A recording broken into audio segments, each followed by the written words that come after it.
শাপলা চত্বরে তো এটা আপনারা জানেনই যে এখানে নির্বিচারে গণহত্যা করেছে, জেনোসাইডের অভিযোগ আছে, টিএফআই সেলে গুমের অভিযোগ আছে, যেটা সাক্ষী চলতেছে। তার সাথে অন্যান্য বাহিনীর মানুষও আছে। আমাদের আরও একরাম হোসেন ক্রসফায়ারের ঘটনার সাথে তিনি আছেন।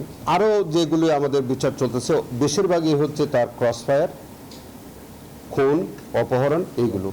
সাবেক আইজিপি বেনজির আহমেদের বিরুদ্ধে 3টি মামলায় গ্রেপ্তারি পরোয়ানা জারি আছে।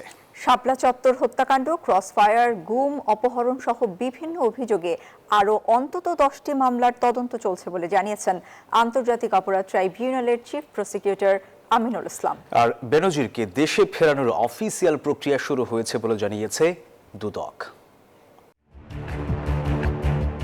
শাপলা চত্বর হত্যাকাণ্ড, বিরোধী রাজনৈতিক নেতাকর্মীদের ক্রসফায়ার, গুম, খুন এবং সীমাহীন দুর্নীতির অভিযোগ মাথায় নিয়ে পলাতক অবস্থায় দুবাইয়ে আটক হয়েছেন সাবেক আইজিপি বেনজির আহমেদ।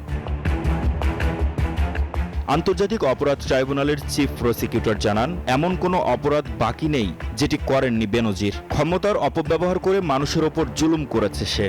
শাপলা চত্বরে তো এটা আপনারা জানেনই যে এখানে নির্বিচারে গণহত্যা করেছে, জেনোসাইডের অভিযোগ আছে, টিএফআই সেলে গুমের অভিযোগ আছে, যেটা সাক্ষী চলতেছে। তার সাথে অন্যান্য বাহিনীর মানুষও আছে। আমাদের আরও একরাম হোসেন ক্রসফায়ারের ঘটনার সাথে তিনি আছেন। আরও যেগুলি আমাদের বিচার চলতেছে বেশিরভাগই হচ্ছে তার ক্রসফায়ার, খুন, অপহরণ এইগুলো। দেশে ফিরিয়ে আনা হলে তাকে ট্রাইব্যুনালে হাজির করে রিমান্ডের আবেদন করবে প্রসিকিউশন।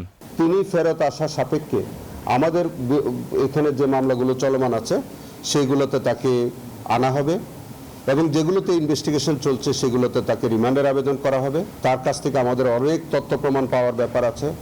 তিনি বাংলাদেশের এমন কোনো দুর্নীতি নাই যেটা তিনি করেননি। এদিকে বেনজিরকে দেশে ফেরানোর অফিসিয়াল প্রক্রিয়া শুরু হয়েছে বলে জানিয়েছে দুদক। দুদক ফরমালি চিঠি পাওয়ার পরে তাকে ফিরিয়ে আনার কার্যক্রম প্রক্রিয়া শুরু করে দিয়েছে। গতকাল থেকেই মূলত এই বিষয়ে কাজ করছে। ফরমালি দুদক একটা রিকোয়েস্ট লেটার পাঠাবে। শুধু আন্তর্জাতিক অপরাধ ট্রাইব্যুনালই নয়, দুদকেও 6 মামলার আসামি সাবেক আইজিপি। মাহমুদ হাসান, নিউজ 24, ঢাকা।